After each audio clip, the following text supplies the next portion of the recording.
Hello everyone, welcome to IS Help Desk. I am A. Khan and in today's economy key concept class we are going to understand what is gross domestic product. Meaning of GDP. GDP is a measure that represents the total value of goods and services produced within a country's border over a specific period. So GDP में तीन चीजें आती हैं. पहला तो है total value of goods and services produce with in a countries border. देश के अंदर में प्रोड्यूस होती हैं टोटल गुड्स एंड सर्विसेज और एक स्पेसिफिक टाइम पीरियड के अंदर में ये प्रोड्यूस होना चाहिए. वो चीजें जीडीपी में शामिल की जाती हैं. जीडीपी एक बहुत इंपॉर्टेंट इंडिकेटर है इकोनॉमिक डिसीजन लेने के लिए, इंटरनेशनल कंपैरिजन करने के लिए कि कौन देश इकोनॉमिकली कितना ग्रो कर रहा है, और देश में जो पॉलिसीज बनाए जाते हैं, इकोनॉमिक पॉलिसी बनाए जाते हैं, उसमें बड़ा इंपॉर्टेंट रोल अदा करता है ये जीडीपी एज एन इंडिकेटर. इसको और सिंपल बनाने के लिए हम कुछ एग्जांपल के जरिए समझेंगे. पहला एग्जांपल है एग्रीकल्चर का कि farmer rice, wheat, sugar cane को कल्टीवेट करते हैं, प्रोड्यूस करते हैं. जब ये हार्वेस्ट होती हैं, खेत से जब निकलती हैं, तो जो इसका वैल्यू होता है चावल का, गेहूं का या गन्ना का, वो जीडीपी में शामिल होता है. जैसे मान लो 50 लाख रुपए इसका वैल्यू हुआ तीनों का, वो 50 लाख रुपए जीडीपी में ऐड हो जाता है. दूसरा एग्जांपल देखते हैं मैन्युफैक्चरिंग का. मैन्युफैक्चरिंग में क्या होता है, टेक्सटाइल, ऑटोमोबाइल और मशीनरी प्रोड्यूस होते हैं. सो जब मैन्युफैक्चरर इनको प्रोड्यूस करता है और जब इनको बेचता है, सो वो पार्ट जो सोल्ड अमाउंट है फिनिश गुड्स का इनका, वो जीडीपी में शामिल होता है. सर्विसेज एग्जांपल देखते हैं. सर्विसेज में banking, education, health care, IT services आते हैं. सो ये अलग अलग जो एरियाज हैं, बैंकिंग, एजुकेशन, ये अलग अलग तरीके से जीडीपी में कंट्रीब्यूट करती हैं. वो सारे सर्विसेज सेक्टर में काउंट होता है. जैसे एजुकेशन में कॉलेज फीस लेती है तो वो फीस वो जीडीपी में शामिल होता है. हेल्थ केयर में जो डॉक्टर्स फीस लेते हैं वो जीडीपी में काउंट होता है. ये सारे सर्विसेज सेक्टर में इनकी गिनती होती है. इसी तरीके से हम देखते हैं कि एग्रीकल्चर, मैन्युफैक्चरिंग, सर्विसेज, ये अलग अलग तरीके से जीडीपी में एड अप करती हैं, जीडीपी में कंट्रीब्यूट करती हैं, और इन सेक्टर्स को टोटल मिलाकर जो काउंटिंग की जाती है वो जीडीपी कहलाता है. जैसे एग्रीकल्चर ने 50 लाख कंट्रीब्यूट किया, मैन्युफैक्चरिंग सेक्टर ने 80 लाख कंट्रीब्यूट किया, सर्विसेज सेक्टर ने 70 लाख कंट्रीब्यूट किया. ये सब कुछ हम जोड़ते हैं, ऐड करते हैं, तो टोटल आता है 200 लाख रुपीज. ये 200 लाख रुपीज ही जीडीपी में कंट्रीब्यूट होती है, और इसी को कहते हैं GDP. Types of GDP. GDP को तीन पार्ट में हम डिवाइड कर सकते हैं: नॉमिनल जीडीपी, रियल जीडीपी और per capita GDP. What is nominal GDP? Nominal GDP or GDP at current prices is the total value of all goods and services produced within a country's border within a specific time period, usually a year, without adjusting for inflation. So GDP वही है जो हम इससे पहले समझे थे. Nominal GDP थोड़ा फर्क हो जाता है. फर्क ये होता है कि हम करंट प्राइस पे देखते हैं. जैसे smartphone, car, software, health care, education, इन सब का total value of goods and services जो होती हैं वो हम करंट प्राइस पे देखते हैं. यानी कि आज के डेट में जो इनका प्राइस है हम उसे देखते हैं. हम प्राइस एक साल पहले का नहीं देखते, हम प्राइस एक साल बाद का नहीं देखते हैं, करंट प्राइसेस को देखते हैं. इसीलिए इसको कहा जाता है जीडीपी एट करंट प्राइस या नॉमिनल जीडीपी. रियल जीडीपी और जीडीपी एट कांस्टेंट प्राइसेस.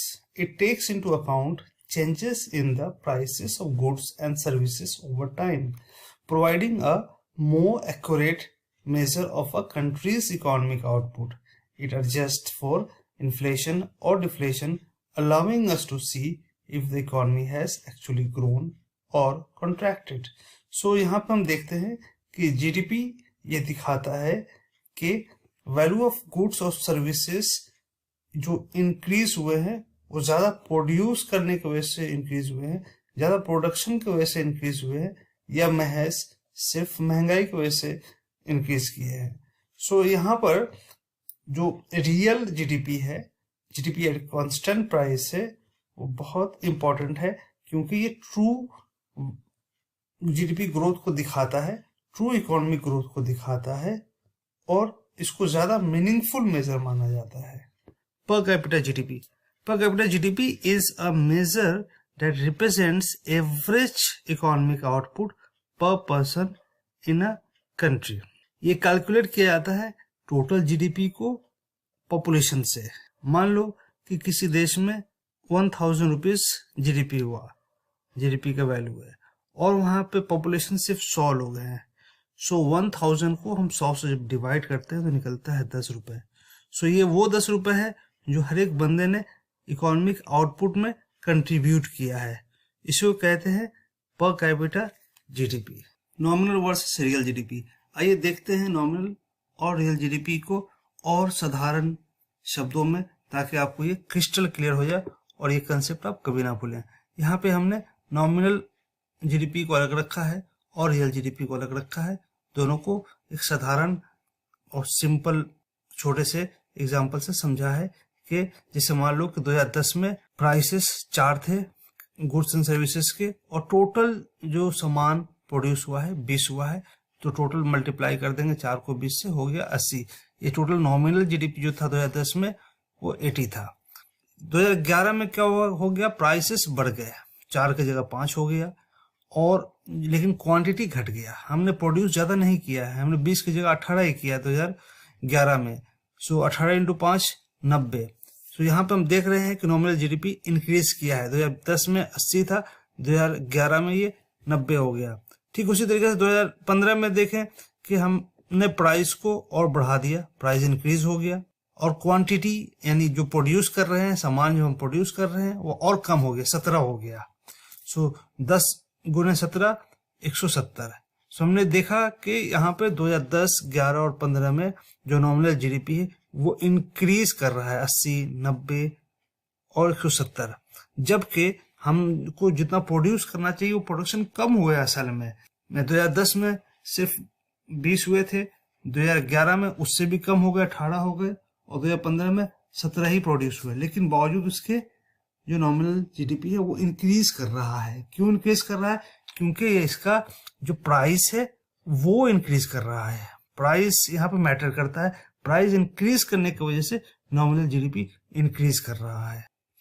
दूसरी तरफ हम देखते हैं रियल जीडीपी को। रियल जीडीपी में क्या है कि प्राइसेस को सेम रखा गया है तीनों ईयर के लिए, यानी प्राइस घटेगा नहीं, प्राइस बढ़ेगा नहीं, प्राइस सेम रहेगा चाहे आप जितना भी प्रोड्यूस कर लो। 2010 में हमने देखा कि 20 सामान प्रोड्यूस हुआ, गुड्स एंड सर्विसेज प्रोड्यूस हुआ, लेकिन उसका प्राइसेस हमने काउंट किया बेस ईयर पे। बेस ईयर उसे कहते हैं कि एक साल के को हमने फिक्स मान लिया जब ज्यादा इन्फ्लेशन नहीं होता, डिफ्लेशन नहीं होता, इकोनॉमी बहुत ज्यादा ग्रो नहीं करती, बहुत डाउन नहीं होती है, नॉर्मल कंडीशन में बेस ईयर लिया जाता है, उसके प्राइसेस को ली जाती है। तो यहाँ पे 5 रुपये हमने लिया है, और ये 5 रुपये जितना भी प्रोड्यूस हो उसको हम 5 से सिर्फ मल्टीप्लाई करेंगे। 2010 में 20 गुड्स और सर्विसेज प्रोड्यूस हुए थे, उसको 5 से मल्टीप्लाई किया, 100 आया। 2011 में जो कि बेस ईयर को माना है हमने, उसमें 18 गुड्स प्रोड्यूस हुए थे, उसको 5 से मल्टीप्लाई किया, 90 आया। 2015 में 17 गुड्स प्रोड्यूस हुए थे, इसको भी 5 से मल्टीप्लाई किया, 85 आया। सो यहाँ पे हम देख रहे हैं कि जो रियल जीडीपी है वो डिक्रीज कर रही है। असल में क्यों डिक्रीज कर रही है? क्योंकि हमारा जो प्रोडक्शन है वो डाउन हो रहा है दिन पर दिन। यानी हमको जितना सामान बनाना चाहिए, जितना प्रोड्यूस करना चाहिए, जितना एग्रीकल्चर में खेती ही कम हो गया, तो वो दिखाएगा रियल जीडीपी में, असल फिगर दिखाता है कि आपका जीडीपी कम हो गया। लेकिन उल्टा जब आप नॉमिनल जीडीपी में देखेंगे कि नॉमिनल जीडीपी में भले ही हम प्रोड्यूस कम कर रहे हैं, लेकिन फिर भी नॉमिनल जीडीपी का वैल्यू हर साल इंक्रीज हो रहा है। इसलिए इंक्रीज हो रहा है क्योंकि इसका प्राइस बढ़ता जा रहा है हर साल।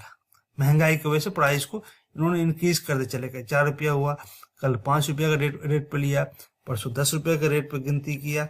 लेकिन जो रियल जीडीपी है, रियल जीडीपी में प्राइस को हमने फिक्स रखा है, इसलिए कि हम असल वैल्यू देख पाए कि हमने प्रोड्यूस कितना किया है। यहाँ पर्पस ये है कि हम प्रोडक्शन को देखना चाहते हैं कि हमने असल में प्रोडक्शन कितना निकाला है। क्या हमने प्रोडक्शन कम किया? क्या एग्रीकल्चर की खेती कम हुई है? क्या कार कम प्रोड्यूस हुए हैं?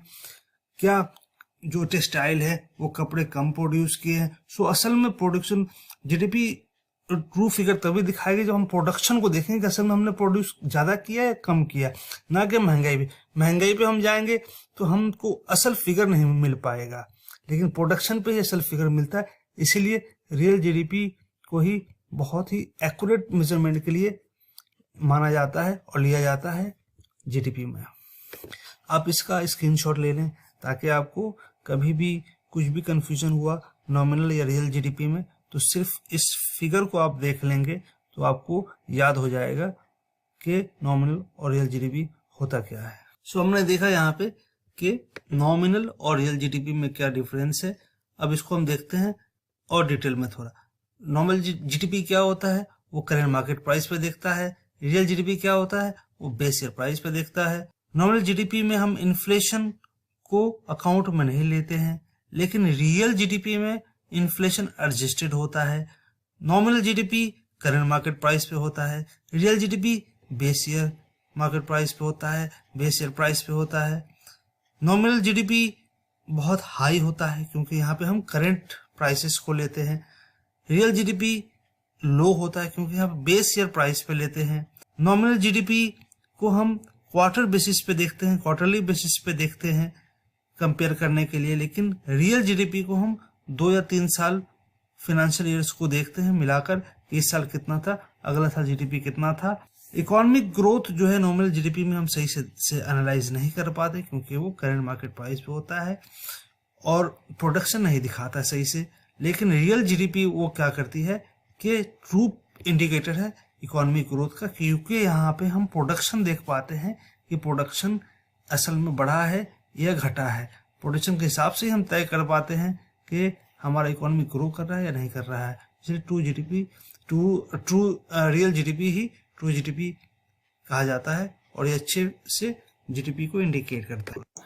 Thanks for watching. We will shortly meet with our next economic key concept topic. Please like, share and subscribe our channel. If you have any query, you can ask in the comment section or send us message on WhatsApp number given on the screen.